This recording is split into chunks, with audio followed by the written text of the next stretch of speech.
Âme d'artiste, le podcast chill qui s'intéresse au tréfonds de ton âme et à la créativité.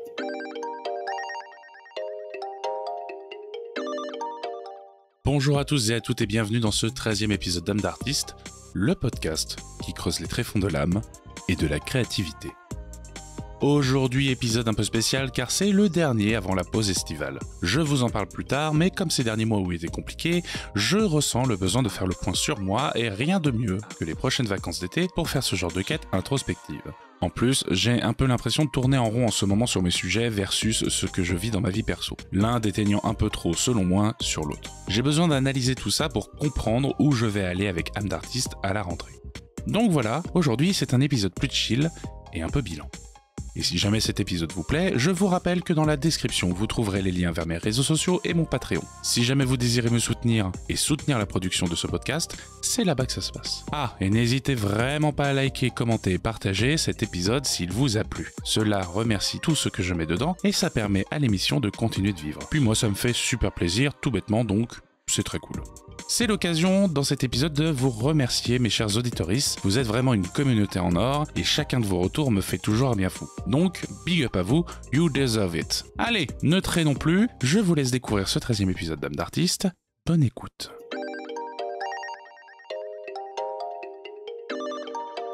Pouh, et bah mes petits gars et mes petites girls, je peux vous dire que c'était compliqué ces dernières semaines et sincèrement les résultats d'hier m'ont fait un bien fou parce que j'ai retrouvé l'espoir et je pense que vous aussi.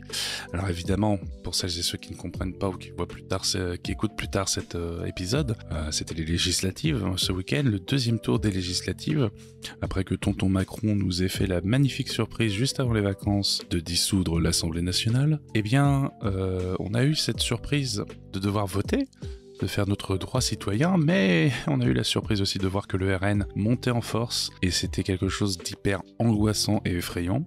Mais surtout, on a eu hier soir la très très bonne surprise et la ferveur collective de voir que le nouveau Front Populaire avait réussi à enchanter les gens, à rassembler le peuple et à faire en sorte que le RN ne soit pas en majorité absolue. Alors évidemment, ce n'est pas fini, la lutte continue, mais on a le droit, là je pense, de souffler 2-3 jours, de partir un peu dans une semaine un peu chill pour reprendre ensuite la lutte et repartir pour nos droits. Mais vous n'êtes pas ici pour écouter un épisode de podcast politique, surtout que je ne suis nullement politicien, donc du coup, vous n'aurez que de la théorie de comptoir. Mais vous êtes ici pour écouter un épisode de podcast d'Âme d'artiste. Et comme vous l'entendez aujourd'hui, c'est un impro. Effectivement, c'est un impro parce que j'avais envie de tester cet exercice, de partir en impro total pour faire un peu le bilan de cette saison 2, à mi-parcours, parce que généralement la saison s'arrête à la fin de l'année civile. Donc du coup, on va avoir beaucoup de mots qui se répètent, on va avoir beaucoup de bafouillements, on va avoir beaucoup de petits blancs peut-être, mais ça je l'enlèverai au montage. Mais voilà, c'est un épisode chill, on est à la cool, et on va faire un petit bilan de ce qui s'est passé depuis janvier, depuis la reprise, et voir ce que va donner la rentrée scolaire d'Âme d'artiste. Et puis surtout, vous passer des petits messages d'amour et de bienveillance pour le futur été qui arrive. Bien, on va commencer déjà en première partie par le bilan perso, qui est un peu en négatif depuis le début, mais qui va vers le mieux, vous allez voir, parce que en fait, tout bêtement, depuis janvier, je suis retombé dans ma dépression. Jusque-là, j'avais réussi à monter la montagne qui était assez ardue et crochue, mais malheureusement, je suis retombé et ça a été un peu beaucoup même dur, puisque j'avais plus envie de rien, j'avais une perte d'inspiration, de motivation, mais aussi tout bêtement de passion, plus rien n'avait de valeur à mes yeux.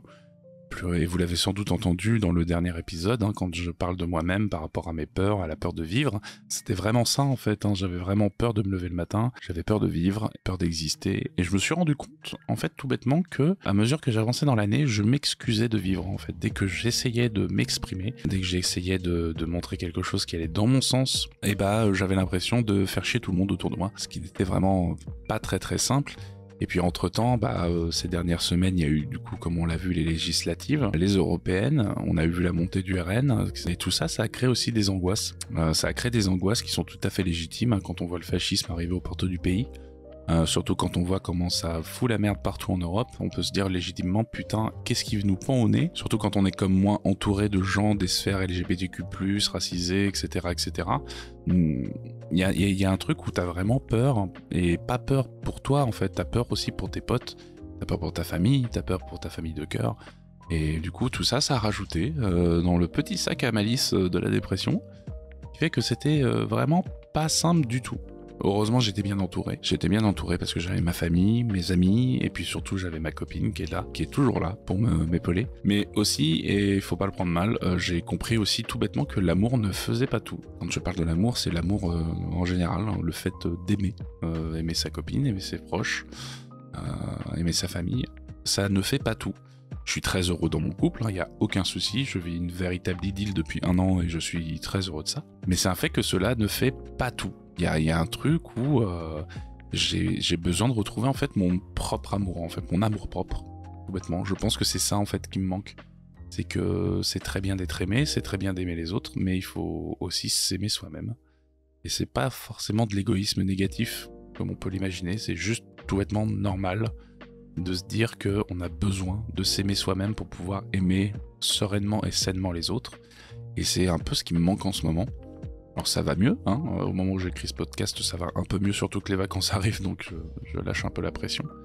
Mais voilà, je pense que si je veux retrouver de l'amour au travail, de la passion dans le travail, mais aussi autour de moi et des petites choses, et retrouver tout bêtement le goût des choses, bah il faut que je retrouve mon amour propre. Donc c'est peut-être la nouvelle quête à venir, donc on va voir ce que ça va donner. En attendant, bah du coup pour m'aider, je continue ma thérapie.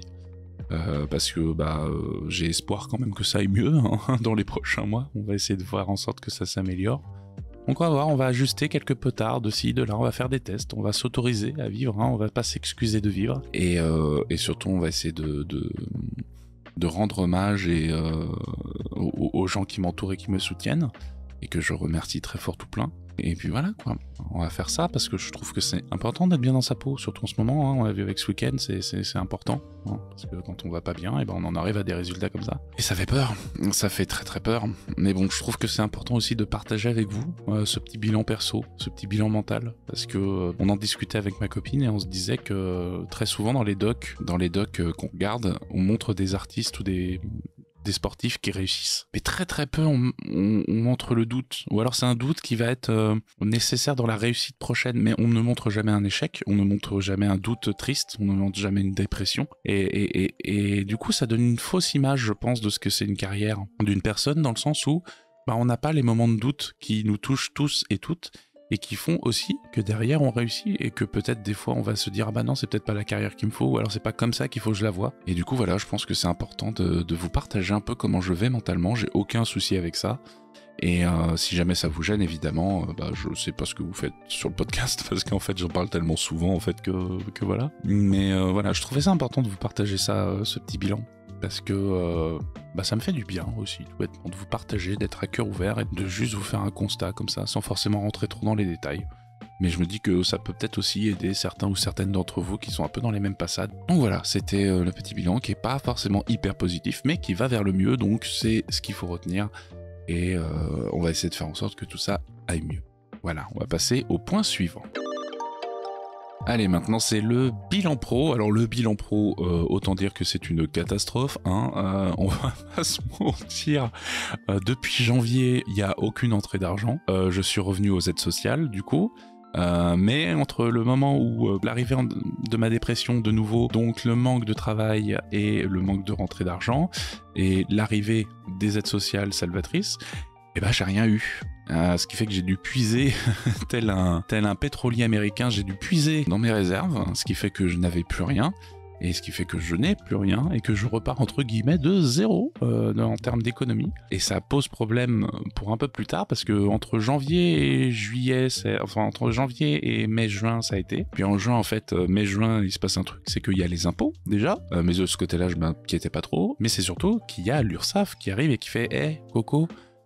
c'est l'heure de déclarer ce que t'as gagné, parce qu'il faut qu'on réaligne un peu les potards pour pouvoir savoir comment tu cotises, ce qui est tout à fait normal. Mais le problème, c'est que quand tu passes de 89 € de cotisation à plus de 900 et quelques euros de cotisation, eh bien, je peux te dire que quand tu vois la somme totale que tu dois, qui dépasse les 2000 € alors que tu n'as pas un copec sur ton compte et que tu ne dépasses pas les 500 € d'aide sociale, autant dire que tu passes un dimanche, parce que oui, effectivement, c'était un dimanche que j'ai appris ça, tu passes un dimanche horrible, voilà, tout bêtement, d'un dimanche un peu hardcore. Donc heureusement, et gros big up à elle, ma copine était là pour me soutenir et me remettre un peu les yeux en face des trous, pardon, parce que sincèrement, quand tu vois cette somme, tu as peur.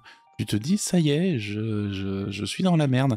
Une autre phrase aussi qui m'est revenue et que je vous partage, c'est que j'avais, à cet instant-là, précis, quand j'ai vu ces chiffres, je me suis dit, je ne veux plus être illustrateur si c'est pour avoir ce genre de peur à chaque fois. Parce que sincèrement, je pense qu'il y a un problème avec la manière dont on nous apprend les nouvelles financières. Alors effectivement, c'est un monde, hein, quand on décide d'être illustrateur freelance, c'est un monde, parce que on n'est pas juste dans la passion, hein, factuellement, c'est pas un métier passion, c'est un métier. Donc c'est un métier, c'est une entreprise, c'est une gestion de boîte. Donc du coup, oui, il y a des trucs pas sexy, il y a des chiffres, il y a des pourcentages, il y a des calculs, il y a des projections, plus ou moins grosse échelle en fonction de comment tu veux te projeter dans ta carrière, mais t'as forcément toujours un moment où tu passes par l'URSSAF, pour te dire, ok, quelle cotisation je vais payer et les déclarations que je vais faire, et c'est des chiffres, et c'est pas sexy. Donc je comprends que en retour, eux, ils ne soient pas trop sexy non plus, en mode, vous nous devez tant parce que vous avez déclaré tant. Alors, envoyez ça un dimanche après-midi, il y a mieux quand même, enfin, vous pouvez faire ça pour le lundi matin, parce qu'il y a des nouvelles qui peuvent vraiment plonger un dimanche dans la merde. Puis c'est surtout que mentalement, les personnes qui sont isolées, je sais pas comment elles font quand elles se rendent compte que leur régularisation les met dans la merde, quoi. Imaginez quelqu'un qui est en cas de profonde dépression avec tendance suicidaire, désolé de dire ça, hein, mais c'est les réflexions qui me sont venues, hein, tout naturellement quand j'ai vu ça. Je sais pas comment elle réagit cette personne si elle est toute seule et isolée. Et mine de rien, ça pose des vraies questions. Ça pose des vraies questions parce que oui, effectivement, c'est une boîte, c'est une gestion d'entreprise, machin et tout. Il faut être à peu près clever et à peu près aware sur ce qui va arriver. Mais la plupart d'entre nous, on apprend sur le pouce. Et je pense que certains et certaines d'entre nous sont malheureusement fragilisés par la vie et les tracas. Et je pense que ce genre de truc peut vraiment être très dangereux. Donc je rappelle qu'il faut être toujours entouré dans ces cas-là. Moi, ce qui m'a sauvé, c'est d'être avec ma copine, mais c'est aussi de faire appel à Sens Créatif et à la communauté de Sens Créatif, Patate Club. Mais pour certains, ça va être le cercle des créateurs, pour d'autres, ça va être je sais pas quel autre groupe. Mais voilà, soyez entourés quand vous êtes freelance, parce que sincèrement, quand vous avez des bad news, ça vous fait du bien, ça vous évite de penser avec des idées noires si vous êtes en tendance dépressive en plus. Donc oui, entourez-vous sincèrement, parce que ça vous aidera dans les prochains jours quand vous avez de mauvaises nouvelles à faire un plan et à planir un peu vos pensées. Donc parce que effectivement, après, il y a eu des solutions, hein. J'ai eu effectivement l'URSSAF qui est arrivé et qui m'a dit écoute Coco, vu que les autres années t'as pas payé assez, il fallait régulariser, donc du coup on va augmenter ton taux de cotisation, ce qui fait des chiffres gargantuesques pour moi, hein, voilà. Mais il y avait la modulation possible, donc j'ai fait la modulation et maintenant les taux sont beaucoup plus agréables et j'ai pu régler le souci. Mais voilà, la surprise était présente quand même. Mais j'ai pu trouver la solution derrière. Donc voilà, si je devais sortir quelque chose de cette expérience, juste entourez-vous, n'hésitez pas à noter des informations et parlez-en dès que vous avez la mauvaise nouvelle, parlez-en autour de vous, ne serait-ce que pour éviter d'avoir la sensation d'être tout seul avec un chiffre, d'avoir la peur et les angoisses qui montent. Et comme ça, en plus, derrière, si en plus les gens sont un peu dans votre milieu, ils vont vous donner des conseils, vous entourer, ça va faire du bien. Et prenez note de ces conseils parce que ça va vous aider pour passer les épreuves. Et c'est toujours bon. Je regarde ma liste parce que oui, j'ai quand même une liste. Pas déconner, je suis en impro, mais on va essayer de faire en sorte que ça soit construit. Déjà que j'ai tendance à dilapider la parole dès qu'il y a un sujet, comme je le fais actuellement. Oui, je vois que là, je me suis laissé aller en pensant que le travail viendrait tout seul, en fait. Et c'est faux, hein, évidemment. Et même si au début, j'étais au courant que c'était faux et que ça ne viendrait pas, il y a toujours un moment où le travail abonde. Et c'est ça, hein, moi, je vais vous partager un peu les chiffres. Je suis passé concrètement, entre les chiffres de 2022 et les chiffres de 2023, de 4 000 € de chiffre d'affaires à 10 000 € de chiffre d'affaires. Et en fait, je suis très content de ça, c'est très très cool.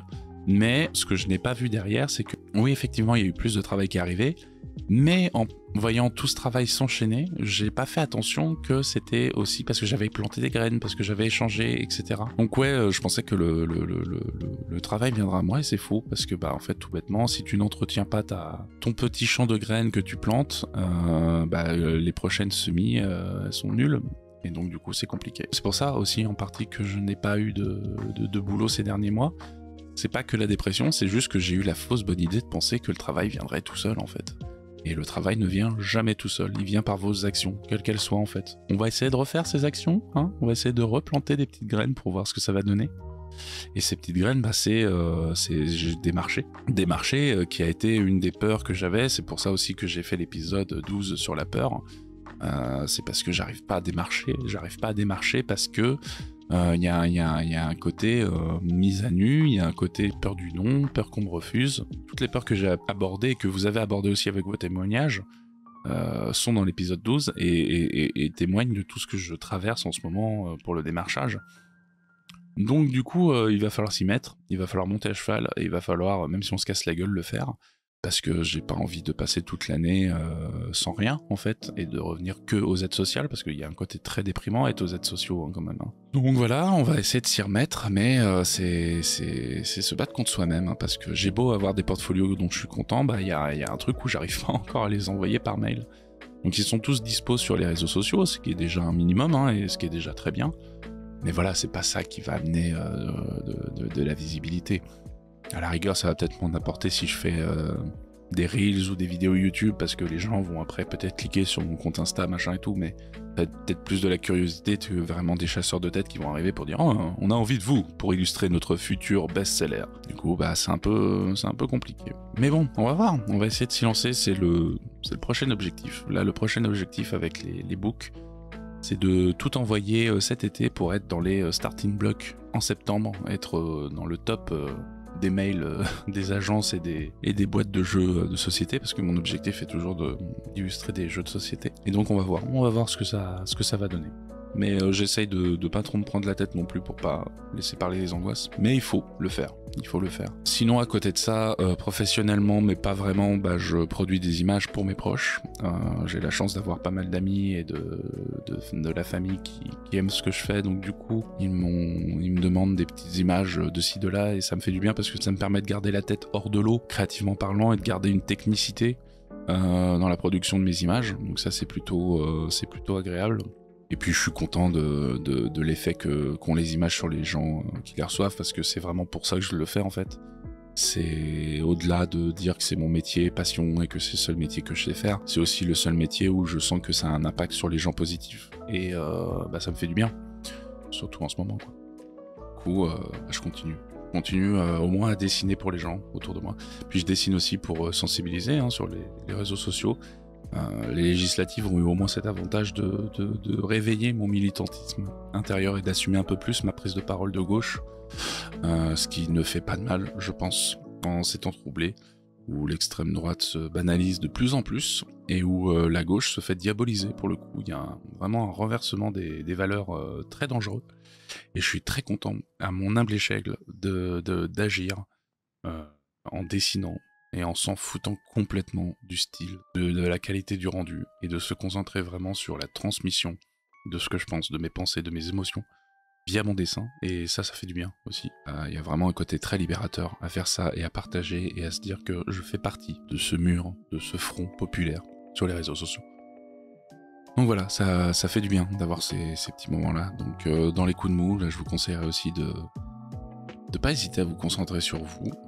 Je dirais pas forcément de mettre des gros projets, parce que moi je sais que là en ce moment, si je devais me mettre un gros projet personnel, ça me mettrait trop de pression et j'aurais trop l'impression de travailler pour moi. Et je pense qu'en ce moment c'est pas travailler le mot qu'il faut rajouter avec moi, c'est plus retrouver confiance en moi. Et retrouver confiance en moi, ça passe par les petites victoires du quotidien, ça passe par le fait de réussir à toucher un crayon même 5 minutes, ça passe par le fait de réussir à assumer mes prises de parole, ça passe par le fait de continuer ce podcast.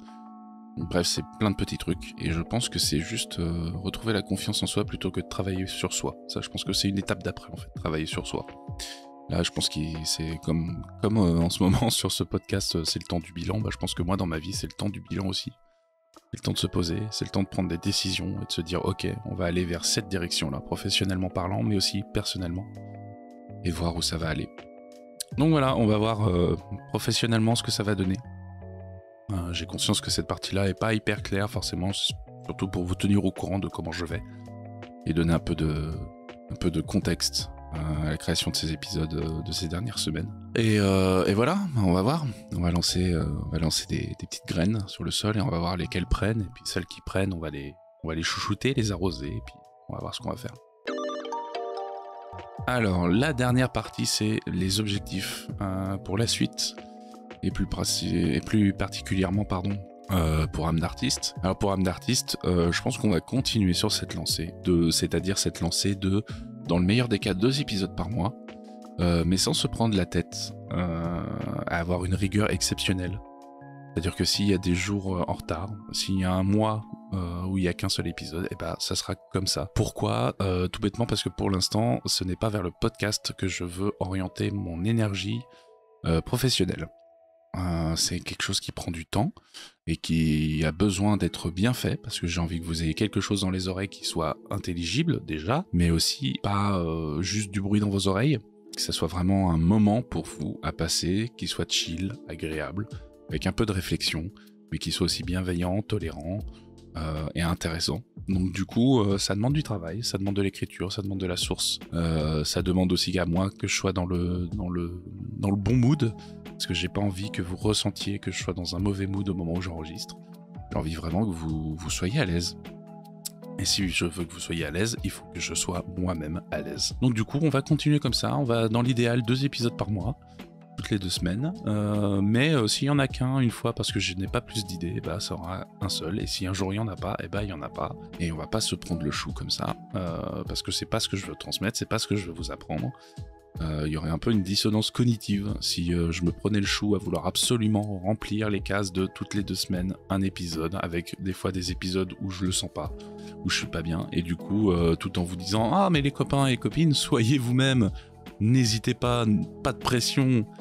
Si derrière je m'en fous de la pression, bah on est en pleine dissonance cognitive et c'est complètement contre-productif. Donc voilà, l'objectif pour la fin en tout cas de cette saison, c'est de ne pas me prendre le chou. Un autre objectif que j'aimerais atteindre avec âme d'artiste, c'est peut-être essayer de remettre des interviews sur la chaîne. Ça me permettrait de pouvoir combler certains manques d'idées, ou alors de pouvoir justement justifier, comme je disais dans un autre épisode, le pluriel d'âme d'artiste.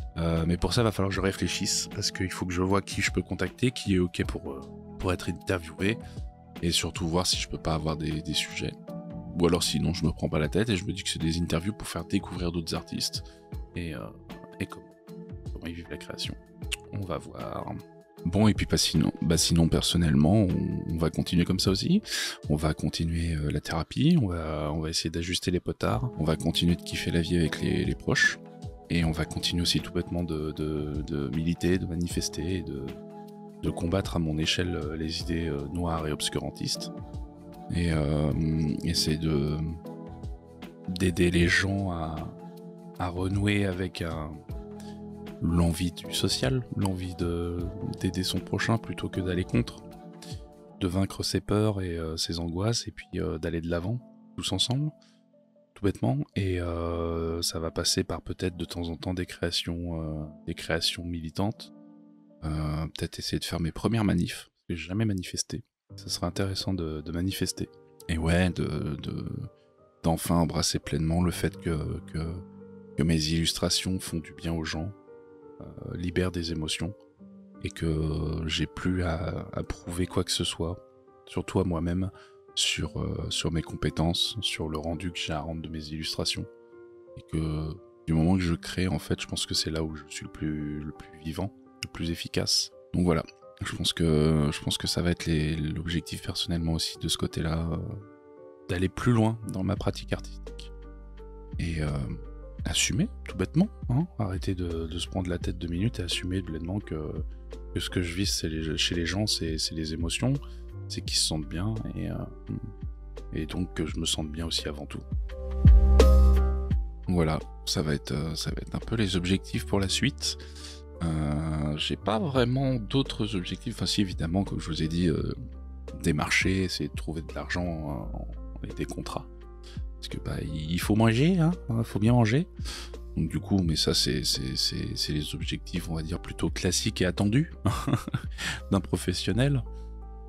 Donc on va voir ce que donnent les prochains mois. J'ai toujours envie d'illustrer un jeu de société. Donc on va viser ça. On va viser ça professionnellement parlant. On va envoyer des petits mails à toutes les boîtes de jeux et si jamais vous écoutez ce podcast et que vous êtes connecté ou dans une boîte de jeux ou une agence qui recrute des illustrateurs et illustratrices pour le domaine du jeu de société, bah écoutez, je suis disponible, vous avez mes mails, vous avez toutes les informations dans la description, et bah contactez-moi, ça peut être cool, parce que ce serait vraiment un chouette rêve de réaliser de faire un jeu de société, et surtout de pouvoir y jouer avec mes amis et ma famille, et ça serait cool. Ouais, ça serait vraiment cool ça.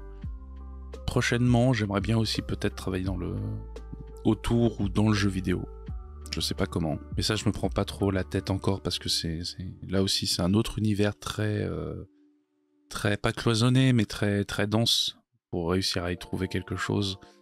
Donc du coup c'est chaque chose en son temps. Là je me suis donné l'objectif de faire un jeu de société cette année. On va voir si on va réussir et même si on réussit pas c'est pas grave.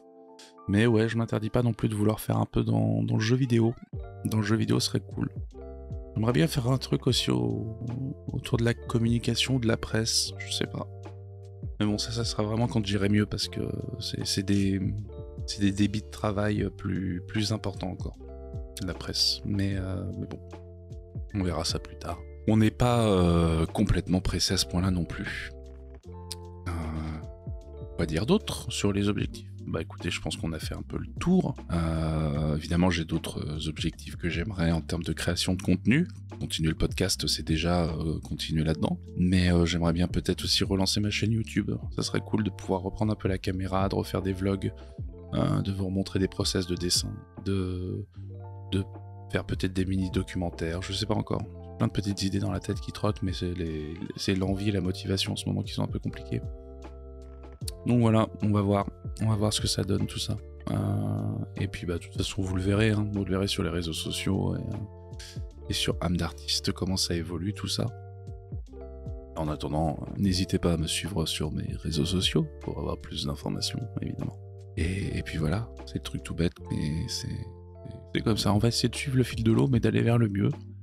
Et ça va faire du bien. Allez, on conclut, C'était le 13e épisode d'âme d'artiste, merci de l'avoir écouté, c'était un épisode test comme je le disais, et comme vous l'entendez encore, ça a été enregistré en improvisation et en live, c'est-à-dire que contrairement à d'habitude, je n'avais pas de script pour me guider, j'avais juste un bullet point, et c'est une autre ambiance, un autre univers, et je pense que pour certains épisodes ça peut être plus intéressant pour les trucs un peu plus intimes, un peu plus où je vous partage des choses en direct. Donc à voir pour la suite de l'épisode. En tout cas je vous remercie d'avoir suivi cet épisode qui était un peu spécial parce que c'est un bilan de mi-saison, c'est une fin de tournage pour l'été. Et puis bah on va reprendre en septembre tranquillement. Et puis ça va être bien, on va reprendre en septembre tranquillement. Je vous donnerai quelques conseils je pense pour évidemment Inktober, le rendez-vous des illustrateurs et des illustratrices. Mais voilà, merci d'avoir écouté cet épisode, ça m'a fait vraiment du bien de prendre le micro et de laisser parler tout. De laisser les vannes ouvertes et de voir ce qui en sort. Alors évidemment il y aura un peu de travail, mais il y aura un peu de travail de montage et de post-prod, mais ça m'a fait du bien de juste me poser là sur mon fauteuil et de vous parler à cœur ouvert, de vous partager un peu les news d'âme d'artiste, mais aussi de moi, de Lutte Ostinato et de mes divers Nisio. Puis voilà, quoi dire de plus. Je vous rappelle que si cet épisode vous a plu, vous pouvez le liker, le partager et le commenter, ça fait du bien et ça fait vivre le podcast. Vous pouvez aussi aller dans la description de cet épisode et vous retrouverez tous les liens vers mes réseaux sociaux, mais aussi ma page Patreon si jamais vous voulez devenir un petit mécène d'âme d'artiste et aider à la production de ce podcast. Et puis bah sinon, je vous remercie encore de cette écoute, je vous remercie pour tout ce que vous êtes et je vous souhaite bon courage pour les prochaines semaines qui vont suivre. Prenez du temps, reposez-vous, même si vous travaillez, n'hésitez pas à vous poser quelques heures pour reprendre un peu votre souffle, optimiser votre sommeil pour vraiment dormir un maximum, parce que c'est ce qui va vous aider à tenir si vous êtes en période de rush. Et surtout, prenez soin de vous quelle que soit la manière, parce que c'est ce qui va vous aider à affronter le reste de l'année, et surtout à faire en sorte que vous soyez bien dans votre peau, et je pense que c'est le plus important en ce moment. Donc voilà, je vous souhaite une bonne journée, une bonne semaine, de bonnes vacances, celles et ceux qui peuvent partir. Et puis bah, on se retrouve en septembre pour la suite d'âme d'artiste, et la suite de Lutte Ostinato. Allez, Bisous tout le monde, prenez soin de vous et de votre âme d'artiste. C'était Mehdi. Ciao!